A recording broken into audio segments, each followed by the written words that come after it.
উত্তরায় milestone school and কলেজের দুর্ঘটনার 1 বছর পূর্ণ হলেও আজ পর্যন্ত আলোর মুখ দেখেনি তদন্ত রিপোর্ট। অন্যদিকে তাসনিয়া তানভীরদের হারিয়ে স্বজনদের জীবনে এখন কেবলই শূন্যতা, আর বেঁচে যাওয়া নাভিদ, আরমান আর রূপাদের জীবনে পোড়া ভবনের মতোই ধূসর। ঘটনার সুষ্ঠু বিচার ও দীর্ঘমেয়াদী চিকিৎসার নিশ্চয়তা না পেয়ে ক্ষোভে ক্ষতিপূরণ নেননি ভুক্তভোগী পরিবারগুলো। শাহনাজ শারমিনের প্রতিবেদন। কালচে হয়ে যাওয়া দেয়াল আর পুড়ে যাওয়া জানালার গ্রিল, 1 বছর আগের সেই ভয়াবহ মুহূর্তের নীরব সাক্ষী হয়ে দাঁড়িয়ে আছে মাইলস্টোন স্কুল অ্যান্ড কলেজের এই ভবনটি। কিন্তু এই ভবনের চেয়েও বেশি পুড়েছে কিছু নিষ্পাপ শৈশব আর কৈশোর। ছোট নাভিদের সাইকেলটিতে এখন ধুলোর আস্তরণ। যে পাখিগুলোকে সে পরম যত্নে খাওয়াতো, আজ তাদের দিকে ফিরেও তাকায় না সে। স্কুলও পাল্টেছে। সেই দিনের আতঙ্ক নাভিদকে এতটাই তাড়া করে যে পুরনো স্কুলে ফিরতে ভয় পাচ্ছিল সে। বাধ্য হয়ে বোন নায়রা সহ নাভিদকে অন্য স্কুলে ভর্তি করিয়েছেন অভিভাবকরা। একটা দুর্ঘটনা আমার এবং আমাদের সাথে সবাই পুরো জীবনটা পাল্টে দিয়েছে। নাভিদের প্রতি মুহূর্ত হচ্ছে স্ট্রাগল করতে হয়, সবকিছু ফেস করতে হয়। ইভেন তার স্কুলটাও চেঞ্জ করতে হয়েছে, কারণ তার সাথের বন্ধুগুলো সব মারা গিয়েছে।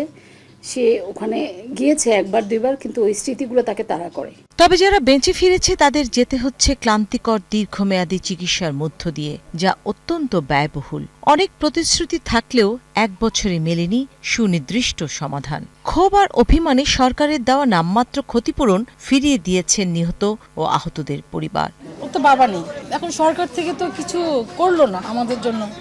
এখন সবাই তো নিল না, আমরাও তো নিলাম না। মানে লং টাইম যে চিকিৎসাটা দরকার, ওর চিকিৎসাটা যেন প্রপার ভাবে হয়, ওটা যেন আমি পাই। ডক্টর মিনিমাম বললো যে 2 বছর থাকতেই হবে। তো এটা তো একটা মানে অনেক বড় একটা জার্নি। সেখানের মধ্যে যদি চিকিৎসা খরচ কে করবে?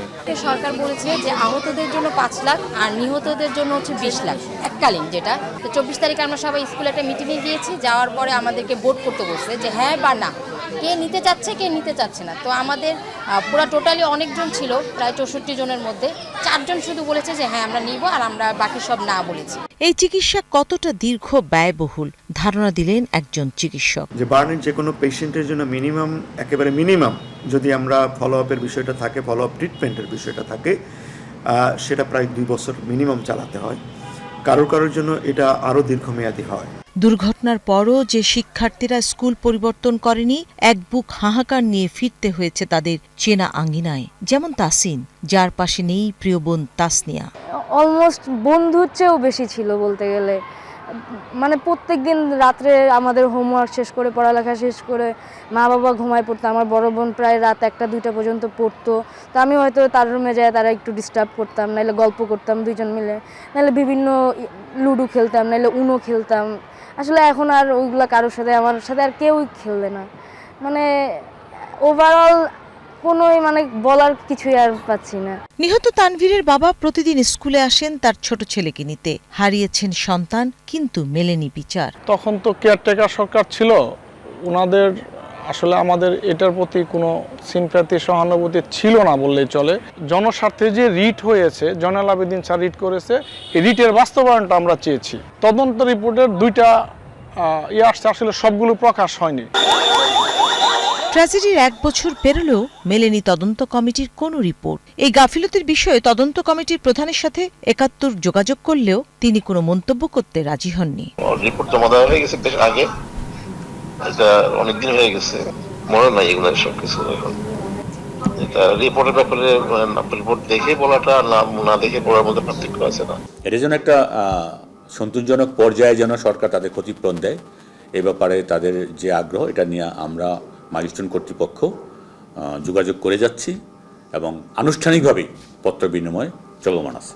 প্রশ্ন একটাই, আর কতদিন ধুলো জমে থাকবে নাভিদের সাইকেলে? পোড়া ভবন পোড়াবে সন্তানহারা বাবা মায়েদের। স্কুল ব্যাগে খাতা বই আর টিফিন বক্সের সাথে যেই স্বপ্নেরা এই ক্যাম্পাসে আসতো, এক নিমেষের আগুনে তা থেমে গেল।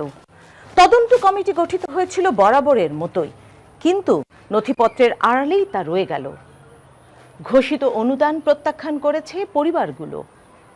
এখন তারা শিশুদের দীর্ঘমেয়াদী ব্যয়বহুল চিকিৎসা আর ন্যায্য ক্ষতিপূরণের দাবি জানাচ্ছে সরকারের কাছে। Shahnaz Sharmin, 71, milestone school and college, Diabari, Uttara, Dhaka.